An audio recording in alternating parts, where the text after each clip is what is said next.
Tonight we confront a crisis many believed was fading: the resurgence of female genital mutilation, or FGM, across Africa. Millions of girls are at risk. This is a global human rights emergency, not a distant problem. FGM is the partial or total removal of external female genitalia for non-medical reasons, a violation with no health benefits, only harm. The procedure is often performed with crude tools, without anesthetic, inflicting lifelong physical and psychological scars. Once, progress seemed possible. Laws were passed, communities spoke out, and hope grew. But recent data shows a heartbreaking reversal. In several regions, FGM is rising again. Deeply rooted cultural norms are proving hard to erase, especially in times of instability. As the world's attention shifts elsewhere, this ancient harm regains ground. We cannot let complacency undo years of hard-won gains. The international community must recognize this as an emergency. We owe it to these girls to act, now. The fight must be re-energized, amplifying the voices of survivors and activists. Their fight is our fight. The resurgence of FGM is complex and evolving. While some countries have made progress, others like Sierra Leone and Guinea see rates rising, and the victims are getting younger, often infants. This shift makes FGM harder to detect and prevent. Another alarming trend: medicalization. More families now turn to health professionals, wrongly believing it makes FGM safer.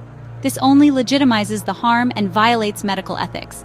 Economic instability, conflict, and the COVID-19 pandemic have fueled the practice's return, stripping away protections like schools.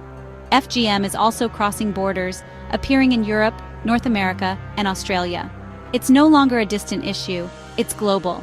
Addressing it requires coordinated international action and support for affected communities everywhere. The shadows of this practice now reach every corner of the world. Why does FGM persist? The answer lies in powerful social and cultural pressures. For many, it's seen as a rite of passage and a prerequisite for marriage, unquestioned tradition enforced by family and community.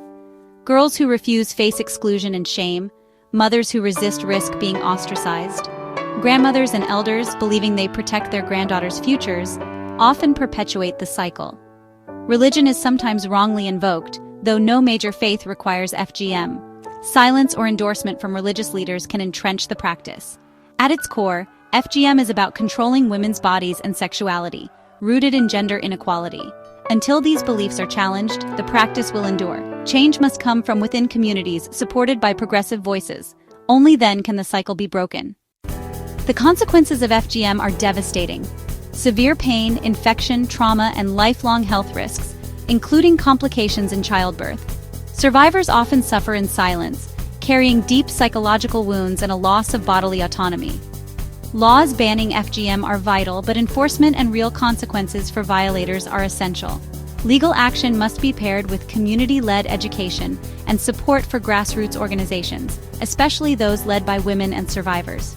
Engaging men and boys as allies is crucial to challenging the patriarchal norms behind FGM. We must raise awareness, share survivors' stories, and demand decisive government action. International aid should empower girls, support education, and offer alternative rites of passage. The future of millions of girls depends on our collective will. The time for silence is over. The time for action is now. We must end the cut.